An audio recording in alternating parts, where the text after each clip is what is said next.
श्रावण माह माहात्म्य पहला अध्याय। शौनक बोले, हे सूत जी, हे महाभाग, हे व्यास शिष्य, हे अकल्मष, आपके मुख कमल से अनेक आख्यानों को सुनते हुए हम लोगों की तृप्ति नहीं होती, अपितु बार बार सुनाने की इच्छा बढ़ती जा रही है। तुला राशि में स्थित सूर्य में कार्तिक मास का महत्म, मकर राशि में माघ मास का महत्म और मेष राशि में स्थित सूर्य में वैशाख मास का महत्म और इसके साथ उन मासों के भी धर्म है, उन्हें आपने भली भांति कह दिया। यदि आपके मत में इनसे भी अधिक महिमामय कोई मास हो तथा भगवत प्रिय कोई धर्म हो तो आप उसे अवश्य कहिए, जिसे सुनकर कुछ अन्य सुनने की हमारी इच्छा न हो। वक्ता को श्रद्धालु श्रोता के समक्ष कुछ भी छिपाना नहीं चाहिए। सूत जी बोले, हे मुनियों, आप सभी लोग सुने। मैं आप लोगों के वाक्य गौरव से अत्यंत संतुष्ट हूँ। आप लोगों के समक्ष मेरे लिए कुछ भी गोपनीय नहीं है। दंभ रहित होना, अस्तिकता, सठता का परित्याग, उत्तम भक्ति सुनने की इच्छा, विनम्रता, ब्राह्मणों के प्रति भक्ति परायणता, सुशीलता, मन की स्थिरता, पवित्रता, तपस्विता और अनसूया, ये श्रोता के 12 गुण बताए गए हैं। ये सभी आप लोगों में विद्यमान हैं, अतः मैं आप लोगों पर प्रसन्न होकर उस तत्व का वर्णन करता हूँ। एक समय प्रतिभाशाली सनत कुमार ने धर्म को जानने की इच्छा से परम भक्ति से युक्त होकर विनम्रता पूर्वक ईश्वर भगवान शिव से पूछा। सनत कुमार बोले, योगियों के द्वारा आराधनीय चरण कमल वाले हे देव, हे महाभाग, हमने आपसे अनेक व्रतों तथा बहुत प्रकार के धर्मों का श्रवण किया, फिर भी हम लोगों के मन में सुनने की अभिलाषा है। 12 मासों में जो मास सबसे सर्वश्रेष्ठ है, आपकी अत्यंत प्रीति कराने वाला, सभी कर्मों की सिद्धि देने वाला हो और अन्य मास में किया गया कर्म यदि इस मास में किया जाए तो वह अनंत फल प्रदान कराने वाला हो। हे देव, उस मास को बताने की कृपा कीजिए। साथ ही लोकानुग्रह की कामना से उस मास के सभी धर्मों का भी वर्णन कीजिए। ईश्वर बोले, हे सनत कुमार, मैं अत्यंत गोपनीय भी आपको बताऊंगा। हे सुव्रत, हे विधि नंदन, मैं आपकी श्रवण इच्छा से भक्ति से प्रसन्न हूँ। 12 मासों में श्रावण मास मुझे अत्यंत प्रिय है। इसका महत्म सुनने योग्य है, अतः इसे श्रावण कहा गया है। इस मास में श्रवण नक्षत्र युक्त पूर्णिमा होती है, इस कारण से भी इसे श्रावण कहा गया है। इसके महात्म्य के श्रवण मात्र से यह सिद्धि प्रदान करने वाला है, इसलिए भी यह श्रावण संज्ञा वाला है। निर्मलता गुण के कारण यह आकाश के सदृश है, इसलिए नभा कहा गया है।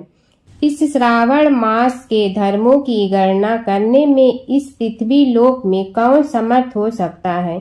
जिसके फल का संपूर्ण रूप से वर्णन करने के लिए ब्रह्मा जी 4 मुख वाले हुए, जिसके फल की महिमा को देखने के लिए इंद्र 1000 नेत्रों से युक्त हुए और जिसके फल को कहने के लिए शेषनाग 2000 जिह्वाओं से संपन्न हुए। अधिक कहने से क्या प्रयोजन, इसके महत्म को देखने और कहने में कोई भी समर्थ नहीं है। हे मुने, अन्य मास इसकी एक कला को भी नहीं प्राप्त होते हैं।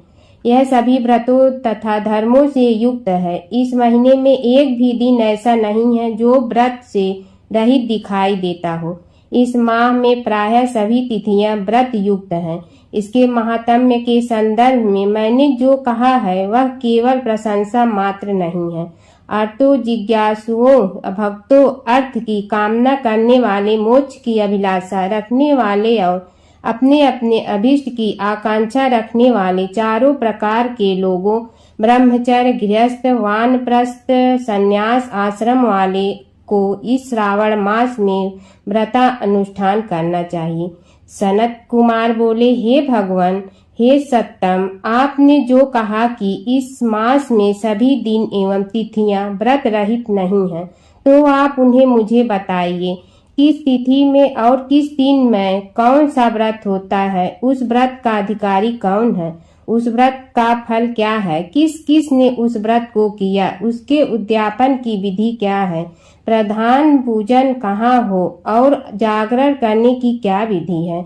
उसका देवता कौन है? उस देवता की पूजा कहाँ होनी चाहिए?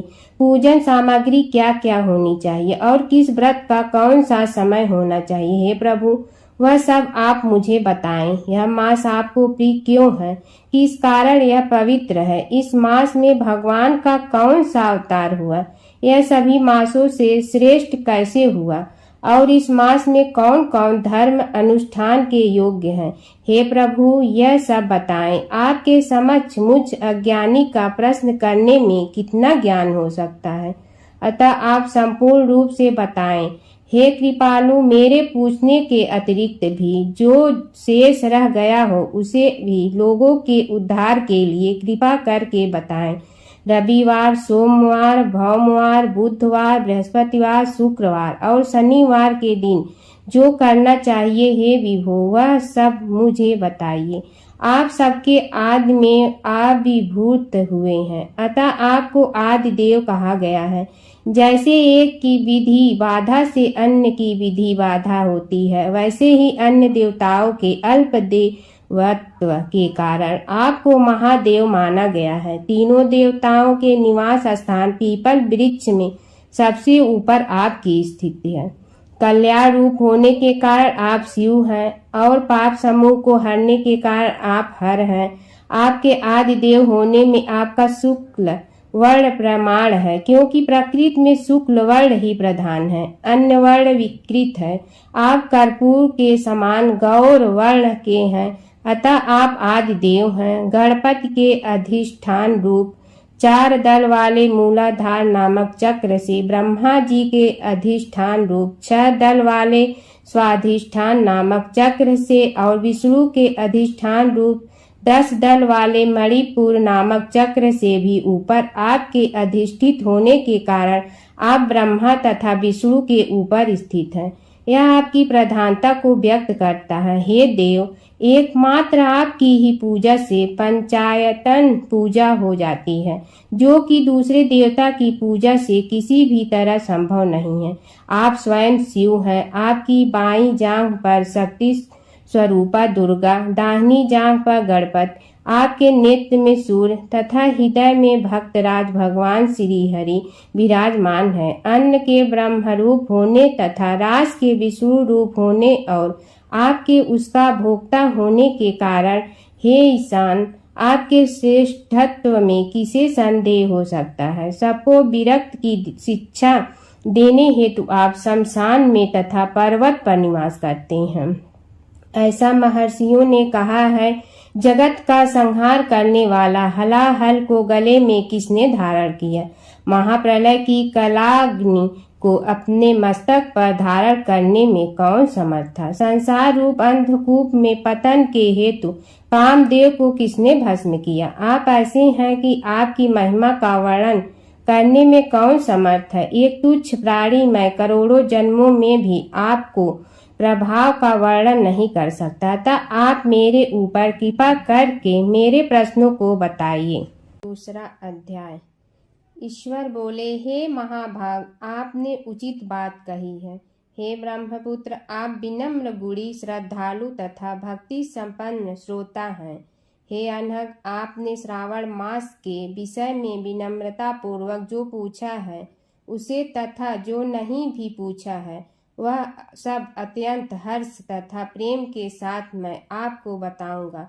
द्वेष न करने वाला सबका प्रिय होता है और आप उसी प्रकार के विनम्र हैं, क्योंकि मैंने आपके अभिमानी पिता ब्रह्मा का 5वां मस्तक काट दिया था, तो भी आप उस द्वेष भाव का त्याग कर मेरी शरण को प्राप्त हुए हैं। अतः हे तात, मैं आपको सब कुछ बताऊंगा, आप एकाग्रचित्त होकर सुनिए।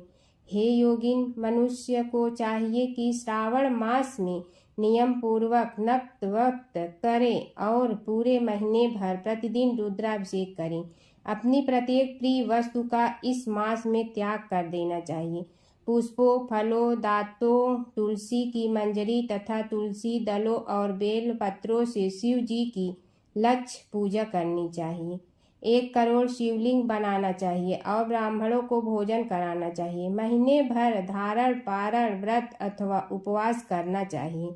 इस मास में मेरे लिए अत्यंत प्रीतिकर पंचामृत अभिषेक करना चाहिए। इस मास में जो शुभ कर्म किया जाता है वह अनंत फल देने वाला होता है।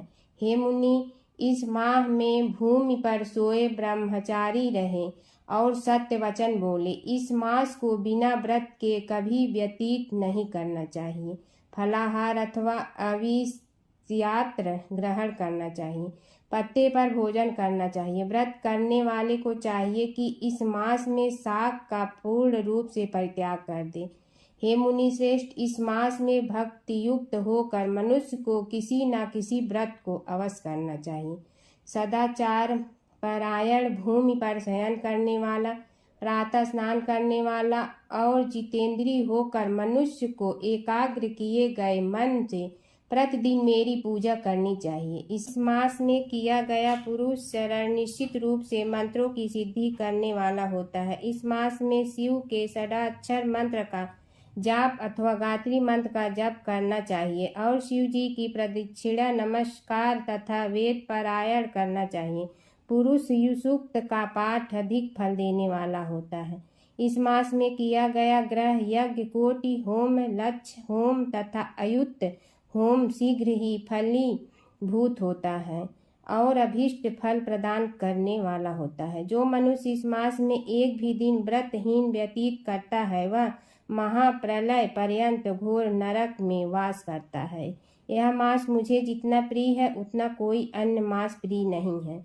यह मास सकाम व्यक्ति को अभीष्ट फल देने वाला तथा निष्काम व्यक्ति को मोक्ष प्रदान करने वाला है। हे सत्तम, इस मास के जो व्रत तथा धर्म हैं उन्हें मुझसे सुनिए। रविवार को सूर्य व्रत तथा सोमवार को मेरी पूजा व नक्त भोजन करना चाहिए। श्रावण मास के पहले सोमवार से आरंभ करके 3.5 महीने का रोटक नामक व्रत किया जाता है।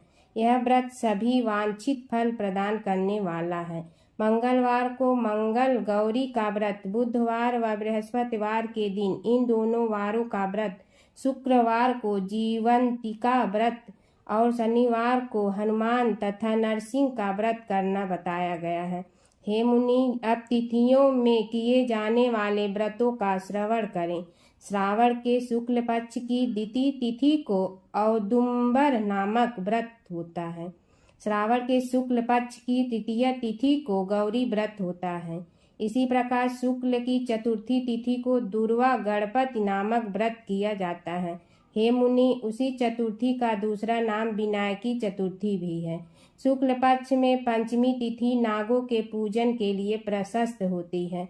हे मुनि श्रेष्ठ, इस पंचमी को रौरव कल्पादि नामक से जानिए। षष्ठी तिथि को सुपौदन व्रत और सप्तमी तिथि को शीतला व्रत होता है। अष्टमी अथवा चतुर्दशी तिथि को देवी का पवित्रारोपण व्रत होता है। इस माह के शुक्ल तथा कृष्ण पक्ष की दोनों नवमी तिथियों को नत व्रत करना बताया गया है। शुक्ल पक्ष की 10वीं तिथि को आशा नामक व्रत होता है। इस मास में दोनों पक्षों में दोनों एकादशी तिथियों को इस व्रत की कुछ और विशेषता मानी गई है। श्रावण मास के शुक्ल पक्ष की द्वादशी तिथि को श्री विष्णु का पवित्रारोपण व्रत बताया गया है। इस द्वादशी तिथि में भगवान श्रीधर की पूजा करके मनुष्य परम गति प्राप्त करता है। उत्सर्जन उपाकर्म, सभादीप, सभा में उपाकर्म, इसके बाद रक्षाबंधन, पुनः श्रवणा कर्म, सर्प बलि और ग्रीव का अवतार, ये 7 कर्म पूर्णमासी तिथि को करने हेतु बताए गए हैं। श्रावण मास के कृष्ण पक्ष में चतुर्थी तिथि को संकष्टी चतुर्थी व्रत कहा गया है और श्रावण मास के कृष्ण पक्ष की पंचमी तिथि के दिन मानव कल्पादि नामक व्रत को जानना चाहिए। हे द्विजोत्तम, कृष्ण पक्ष की अष्टमी तिथि को श्री कृष्ण का पूर्ण अवतार हुआ। इस दिन उनका अवतार हुआ, अतः महान उत्सव के साथ इस दिन व्रत करना चाहिए। हे मुनि श्रेष्ठ, इस अष्टमी को मनवाद तिथि जानना चाहिए। श्रावण मास की अमावस्या तिथि को पिठोरा व्रत कहा जाता है। इस तिथि में कुशों का ग्रहण और वृषभों का पूजन किया जाता है। इस मास में शुक्ल पक्ष की प्रतिपदा तिथि से लेकर सब तिथियों में पृथक पृथक देवता हैं। प्रतिपदा तिथि के देवता अग्नि, द्वितीय तिथि के देवता ब्रह्मा, तृतीय तिथि की गौरी और चतुर्थी के देवता गणपति हैं। पंचमी के देवता नाग हैं और षष्ठी तिथि के देवता कार्तिकेय हैं। सप्तमी के देवता सूर्य और अष्टमी के देवता शिव हैं। नवमी की देवी का खोल देली।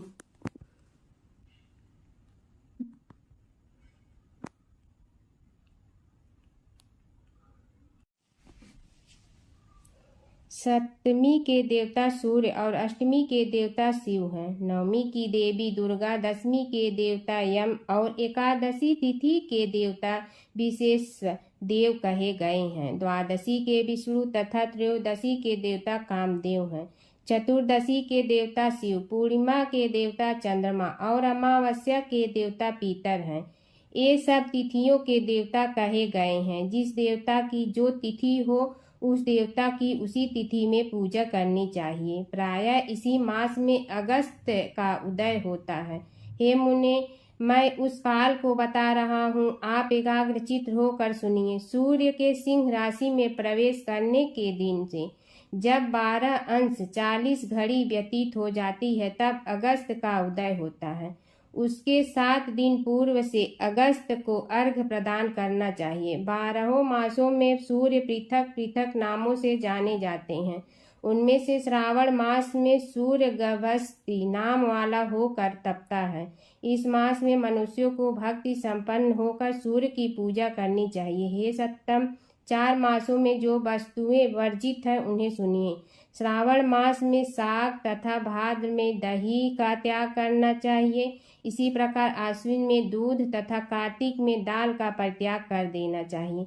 यदि इन मासों में इन वस्तुओं का त्याग नहीं कर सकते तो केवल श्रावण मास में ही उक्त वस्तुओं का त्याग करने से मानव उसी फल को प्राप्त लेता है। हे नारद, यह बात मैंने आपसे संक्षेप में कही है। हे मुनि श्रेष्ठ, इस मास के व्रतों और धर्मों के विस्तार को सैकड़ों वर्षों में भी कोई नहीं कह सकता। मेरी अथवा विष्णु की प्रसन्नता के लिए संपूर्ण रूप से व्रत करना चाहिए। परमार्थ की दृष्टि से हम दोनों में भेद नहीं है।